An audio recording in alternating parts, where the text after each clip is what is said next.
All right. Okay.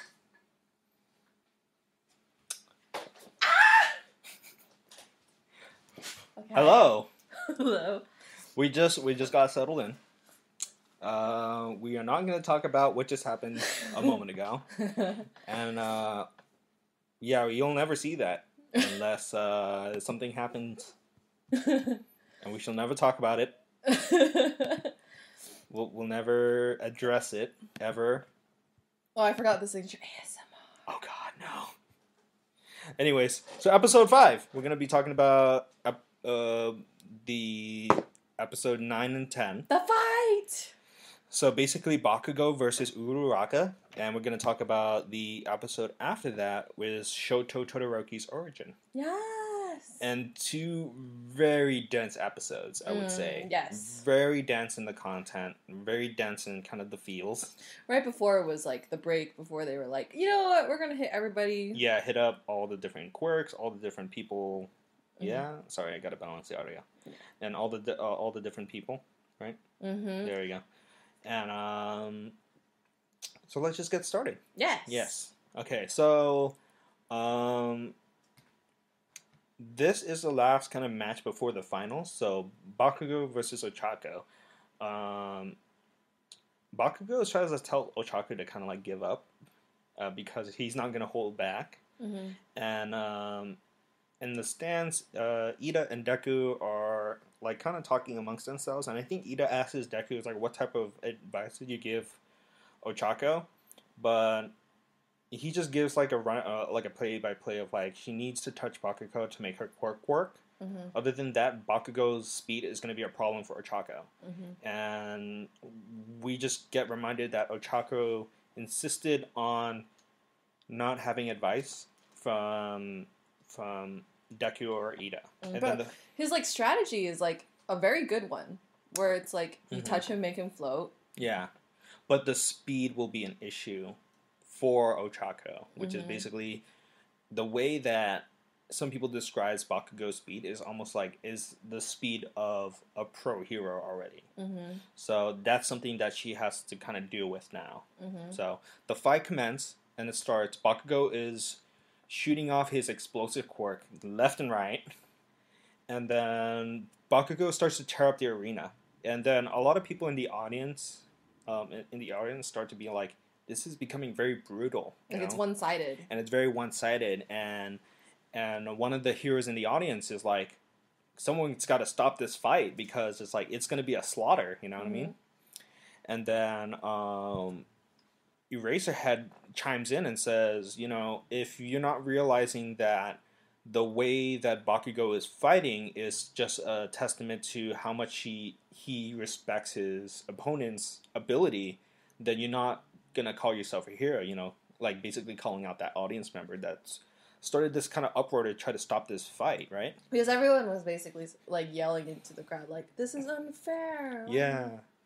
And then we see kind of like a little bit of the kind of the smoke clears a little bit, and then we see that Ochako used the rubble suspended above the arena to try to like basically she maneuvers it to try to get Bakugo to get distracted while Ochako is doing her like her initial attack. So basically it's a very sound strategy, and then actually is like it's really interesting because this wasn't a like strategy that Deku or Ida told her to do. It was something that she came up with, you know.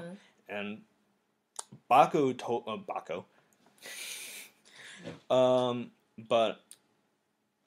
Bakugo totally kind of like underestimated this situation.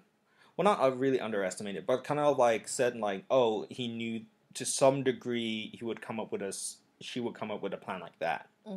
You know, and kind of had a thought that's like, oh, did Deku tell you to do this or something like that? And I think Ochako at that moment was reaffirming that she's not necessarily going to have, like, she's not relying on Deku and Ida's advice to win this fight. She's going to do this because she knows she's a capable hero. And that's what I kind of learned at the end of this episode. It's like she believes in herself to be like a very capable hero.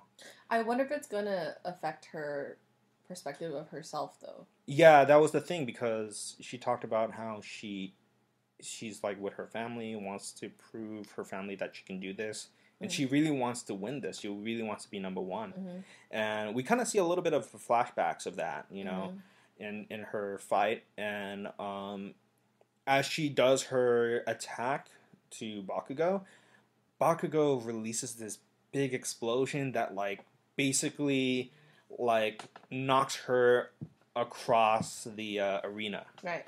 And it doesn't knock her out, but it was strong enough that she's starting to waver under the physicality of like the situation.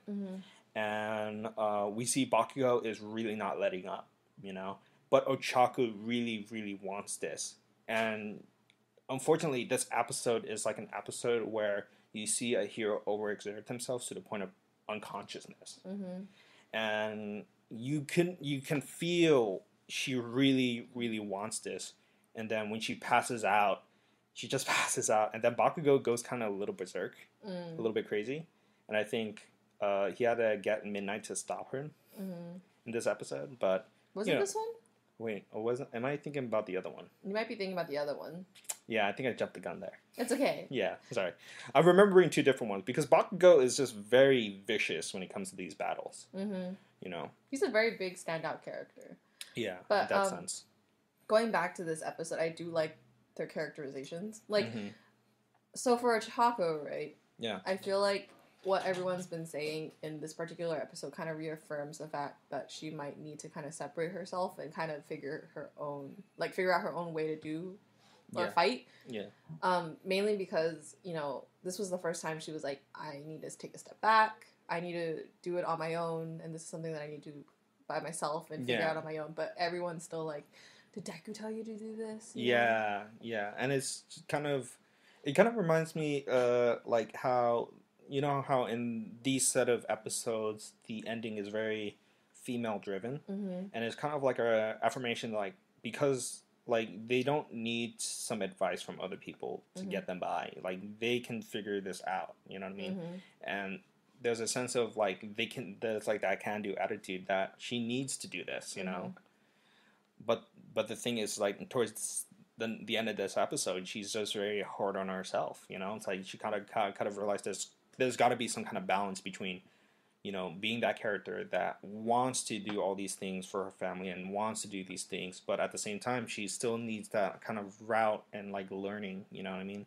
And that's something that her dad says. It's like, we're not expecting you to become a hero right out of the gate, It's going to take time and patience and stuff like that. And that was part of the episode. I was just like getting a little choked up, and I was like, okay, like the family understands, They know that she's working really hard, but at the same time, they want them to make sure, like, hey, we need to make sure that you're good too, That's what I also really like about this episode. The dad's really supportive.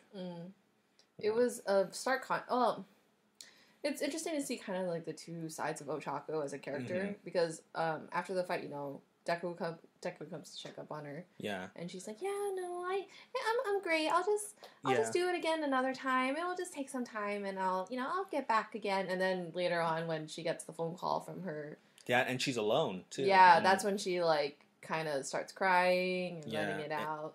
And the kind of like the idea is like, she's not worthy enough at that moment, And I was just like, this is a very emotional moment in this episode. It's kind of like a linchpin of this kind of character arc that Ochaku's going through, And it's kind of a stark contrast between Ochako and Todoroki, because after the fight, oh, by the way, Bakugo wins.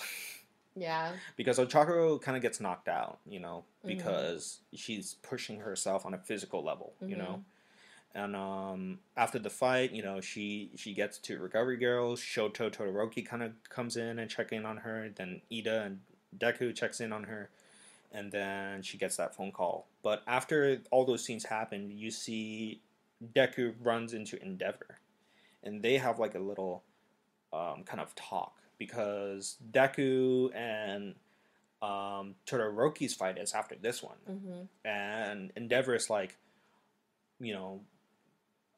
basically like saying, oh, my son will beat you and beat All Might and all this stuff, and like reaffirming that, oh, he Todoroki is like his like creation and stuff like that, which sounds really fucked up, by the way.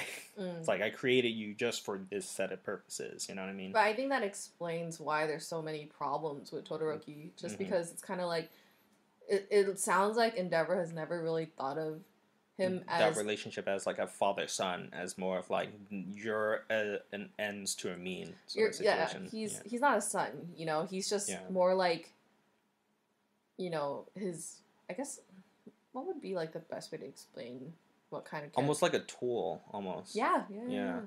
Almost like a tool of pride, almost, too. Oh, yeah. Because it's like, he's building up Todoroki as this person that can beat All Might, or surpass All Might's power, you know what I mean? Though they don't know that, you know, the whole one-for-all thing is happening, you know, in the background and stuff. Like, not a lot of characters know that that's happening, but... like, yeah, that's a complete difference between what Ochako's feeling through her family relationship. Her family relationship is very supportive, very like, you know, what, you know, the stereotypical like, hey, this is what a very functioning, happy family relationship should be. Like, we want you to do what you want to be doing in life. You don't need to do it for us. We're okay. We're already happy and all that stuff. And then it's a very healthy relationship. But Todoroki is kind of like in this crazy kind of set of circumstances where he is what he is because of these set situations, you know? And then Deku kind of gives Endeavor some lip in this scene, and it's basically, you know, saying that his son is not like you, Endeavor, you know what I mean? And he's not gonna be like you, and the person that, you know, did all these things, you know what I mean? And that Deku's not gonna hold up, essentially. And then after all of those feels, coming back, we got an update to Kirishima and Tetsu's arm wrestling. The arm wrestling situation, and Kirishima wins the arm wrestling challenge. And before the match begins, after that, the match between Todoroki and Deku, Ochako returns to her seat, kind of physically, you know, her eyes are a little bit, you know, and she's like, but my eyes are red, what are you talking about? Yeah, and Ida is like, what, is everything okay, what's going on? And it's like, everything's fine, you know, and she's coming off of her feels with her dad, and we kind of cut to the anticipation of the fight, and then we see some of the villains from last season. So Tomura Shigara, the person that has like the hands, Shigaraki. Shigaraki. Oh, okay. Has the one that has the hands on his face. He's told to pay attention to these two, but he's kind of like, you know, how villains kind of like underestimate their foes. Basically, he's just like, why am I trying to pay attention to some kids? So, though, and now that episode kind of ends from there. So, I really thought this episode was very solid, very heavy in a character development for Ochako, and a little bit, you get a little bit of contrast between Todoroki's situation, you know, and something I didn't write in that notes is just, I noticed just now, is like there are kind of polarities of characters, and like how Ochako has this very supportive situation versus how Todoroki kind of has like this very unhealthy situation, you know, with his relationship and his dad. And so, yeah. What do you think of this episode? Did you have like a very emotional episode, especially when the Ochako was talking to her dad? Well, I definitely felt like I knew what was going to happen. I kind of wanted it to be like an underdog situation, but like realistically speaking, I was like, I don't think there's any way that Ochako will win. Yeah. And, you know, ultimately, even though I knew that was probably what was going to happen, seeing like the rocks and rubble in the sky dropping, I was just like, oh, it's proving, maybe. Yeah, it was proving to us that Ochako understands how to analyze and do all these things without having somebody to tell her. And to be honest, like, it's weirdly unfair to say that too, because when we see her in the first, like, the entries to UA, she kind of does still have like a handle of what to do. But at the same point, it's like, even though she's making friends, she needs to remember, like, hey, I got it. There's a job, and I need to do it. You know? I think seeing her character, the way that like how she acts in this episode, it kind of reminds us that we all might be underestimating who she is as a character. Yeah. Because everybody did it in the show, you know? Everybody thought, oh, Deku must have told you, like, to do this. And then everyone in the crowd is like, oh, you're going this hard on a girl? Why are you doing that, you know? But she can hold her own. Yeah. Against. And I mean, like, ultimately, I don't think she did that much to, like, harm Bakugo. Mm-hmm. Or she didn't do anything, like, substantial or like damage wise or anything, but I like her character in terms of being able to strategize and make whatever she did in that fight. I think it's a testament to how determined and strong her character is. Yeah, and how much she kind of grown too. You know, like having this kind of friendship with Deku and Ida and all her past experiences and stuff too. So. This was a very strong Ochako episode. When, you know, this episode being called Bakugo versus Uraraka. Yeah. Aside from that, I think also because I think another interesting relationship to check into is like Deku's parallel with All Might and Endeavor's parallel with Todoroki. Or Shoto, which is his actual name. But it's interesting how Deku's mindset as a character is like, you're not defined by the people that made you. You're defined by yourself. Yeah. Versus Todoroki being kind of more so in the vein of like, I don't want to live in the legacy that somewhat, like, I don't want to be told what to do with my future. Yeah, in the shadow of Endeavor. Yeah. But I think his plight is kind of clouded by the fact that a lot of it is built up pent over the stuff that his dad has done. Yeah, especially we'll learn in this next episode his dad done to his family. Yeah, you know? And his character very like his dad very much seems kind of like the Tiger Mom sort of role, kind of like parenting style. It's like sometimes when you live in those roles, you don't really get parented by love. You get parented by like, oh, I'm telling you to do this because it'll better your future. But Endeavor's more like, I'm telling you to do this because this was my goal in the future, and I want this to be yours too. So it's kind of like it's the expectations, you know, like he's expected to become this, and he's kind of resenting that, you know, like resenting that whole image of like his father and stuff. That's why he's not using his quirk, and that's why we see that funny post on Facebook, like you know, he's going through a lot, and. And to be honest, like, as teenagers, and you know, as adults now, like, you keep on forgetting, like, oh, these are teenagers having to go through those situations, too, trying to figure themselves out, and on top of that, having superhero power. Yeah, but if Todoroki actually embraced both sides of his powers, like, he would be one of the most OP characters. Because... It's mentioned before, too. Yeah, no, his one limit is that his if he uses his frost or his ice... ability too often, you can't... It'll slow down or, you know, immobilize him. Yeah. So, anyways, I guess we should just get into the next episode, which is episode 10, called Shoto Todoroki Origin. So, the main points of this episode is Todoroki opens up the battle between Deku and himself with a lot of ice attacks. And then Deku uses his quirks to counter. And the problem with this is that every time he uses his quirk, he breaks a piece of him. Yeah. And it's very kind of like cringy the way he's going about this, but you kind of start to understand towards the end of the episode, like, why Deku's doing this, you know what I mean? So... He's strategic in the way that he uses his body, which is... It's kind of sad to put it in the way that, like, Aizawa did, which is the teacher. Yeah. But he was like, it's not that Deku is being reckless, he's doing to the best of his abilities what he can do in that moment. What he knows that his power can do. And that's the downside because it was something that All Might said in the very first season, where your body might not handle the power that I'm going to bestow on you. And all he knew how to do is to do those things. Yep. You know what I mean? Basically, he got to a point where he could hurt himself just enough that he could keep himself going. Right. You know, like not like we see him like basically this is an evolution. He knows that he could do this, but the problem is he's going to break all his fingers. And we see this happen every time Todoroki uses his ice power.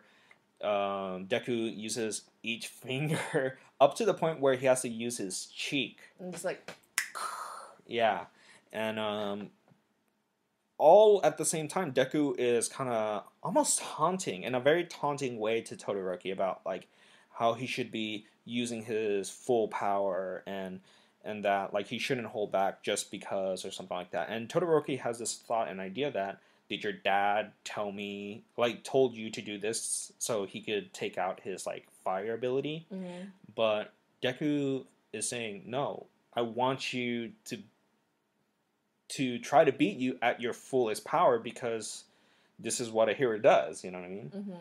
Mm-hmm. And Todoroki goes a little bit kind of like on him with his ice powers up to the point until Deku is like, you gotta use your fire power, which is a little weird. And I think All Might kind of like says it's like, why is Deku trying to get this fire power, like his left side to work? Mm-hmm. Even though like he feels that Deku could win this fight and sort of something like that. I think Deku is trying to operate in a way that he is gonna end up helping Todoroki. Mm-hmm. At least we'll learn that in this towards the end of this episode. And then it gets to a point where Todoroki remembers a bunch of memories. So kind of going through, we see Endeavor training Todoroki and like really going really hard on him. He's like 5 years old in that clip. Yeah, and that Endeavor basically physically abused his mom. Oh yeah.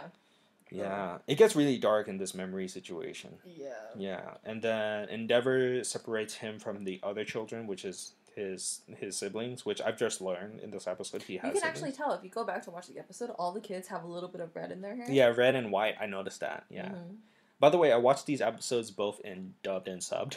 Hey. So I get the full extent, and I can actually criticize the dubs or praise it at certain points. Mm-hmm. That's besides the point. But we see Todoroki's mom kind of like unsure how to keep going with Todoroki, and every time she sees his left side, it reminds him of Endeavor and how I assume she's talking to her mom or like maybe a parent figure. Somebody, yeah, or like could be a friend, but like she wants to escape that situation, and that's the memory where Todoroki's mom throws that hot water onto him, and then we see Endeavor taking away his mom to I assume like a hospital or like a mental institution or something, and Todoroki's blaming basically his dad, And then after the end of this kind of memory, it's his mom telling him, you can use your power without becoming the man like Endeavor.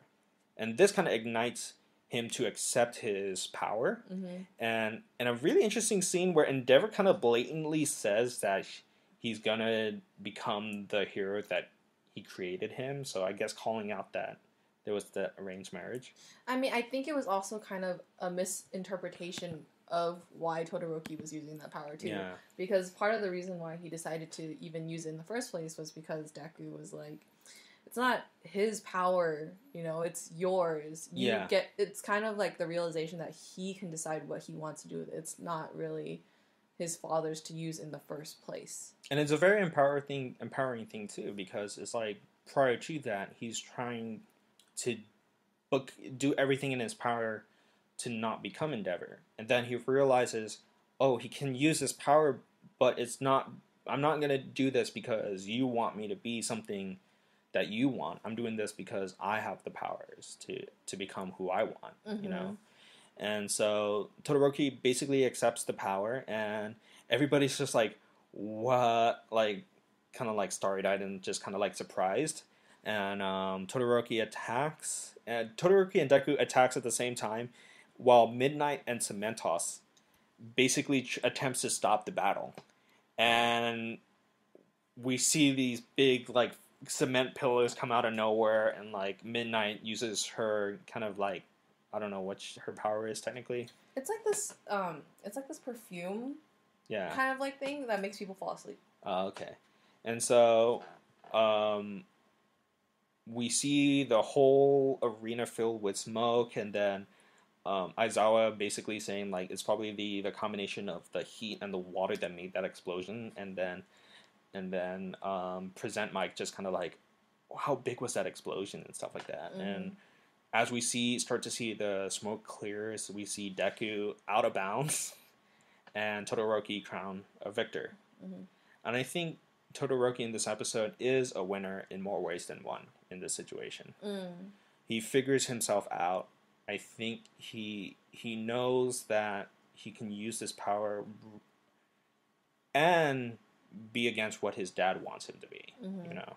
And so that's what I really enjoyed about this episode. It's like a realization that just because you have abilities and you attributed those abilities to some negative things, like you still are a different person and you can still grow from that. And I think that was the point of this episode. Right, yeah.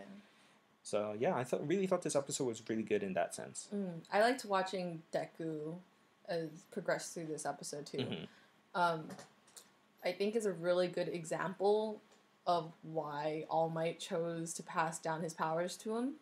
Because if he really wanted to in this fight, I think he could have just, you know, just fought and not did anything else. But I think probably something in him had like this desire to help Todoroki embrace the fact that he can be like his own person, kind of like get him out of that dark space, and has like the power to embrace himself, you know. And I think that was more. I think All Might kind of, he was confused at the beginning. It's like, why are you doing this? Why are you saying all these things? But I think by the end of this episode, he kind of understood. Oh, there's more to being a hero than just winning a competition.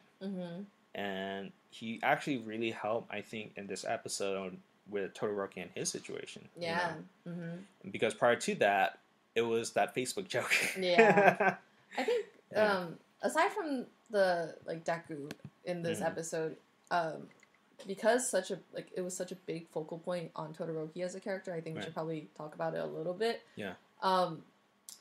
One of the things that I kind of thought about in my head is just watching his mom toss like hot water onto him, right? I don't think she would have done that rationally, but I think every single person who probably watched it was like, why would you do that to your kid, right? Yeah. But I think it shows just how far to the breaking point she was in living in that situation with her husband. Yeah, and the abuse that she has to endure. And she did say prior to that event, it's like every time she sees Todoroki, to some degree, reminds her of him. You know what I mean? And like, she can't bear to see Todoroki's left side, essentially. Yeah. You know?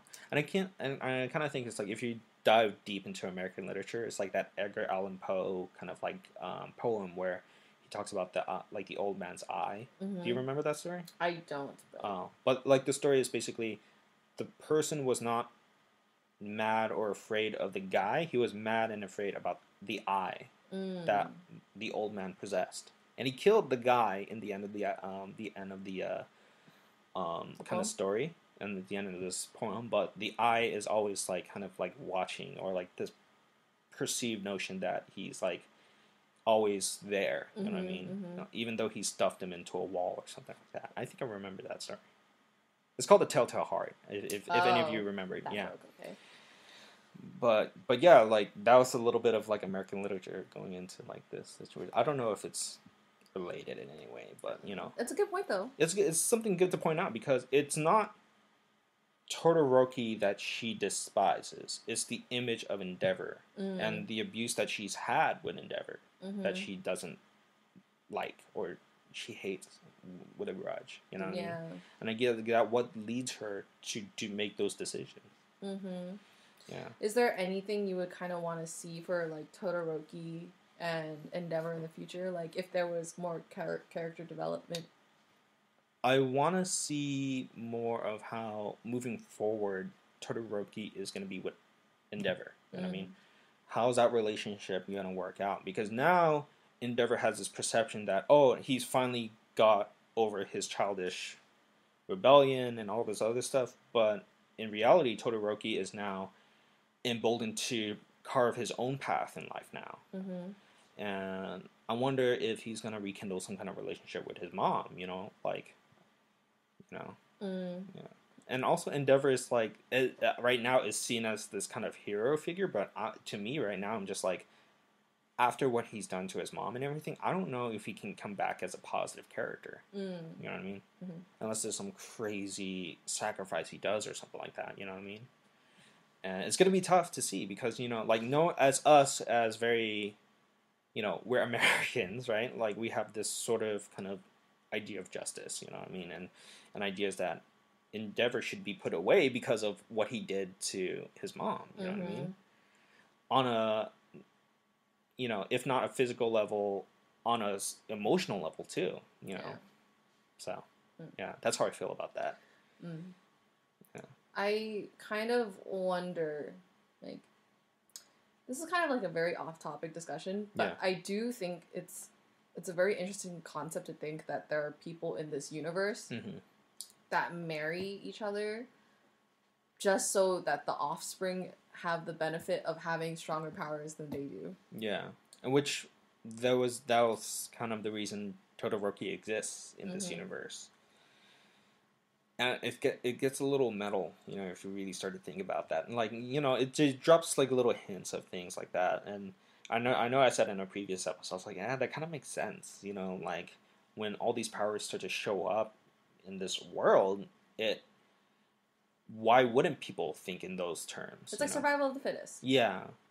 And it's kind of what eugenics way of thinking. It's like you're gonna try to craft this person to be this ultimate power against evil or something like that. And this also, when they get born, there's no guarantee that they're gonna be good. You know what I mean? That's kind of what James Gunn new movie right now. It's like Brightburn. It's like basically if Superman was a villain. You know what I mean? Oh. There's no guarantee. Also, it's a horror. Ooh. That's the downside. It's a great concept, by the way. You said you didn't want to watch a horror movie after Us. I'll think about it. But the whole point of the series is that not the series of the movie is that there's no guarantee that people will become heroes. Which kind of reminds me, it's like, yeah, that's right. There's a lot of people with quirks, and they end up becoming villains. You know what I mean?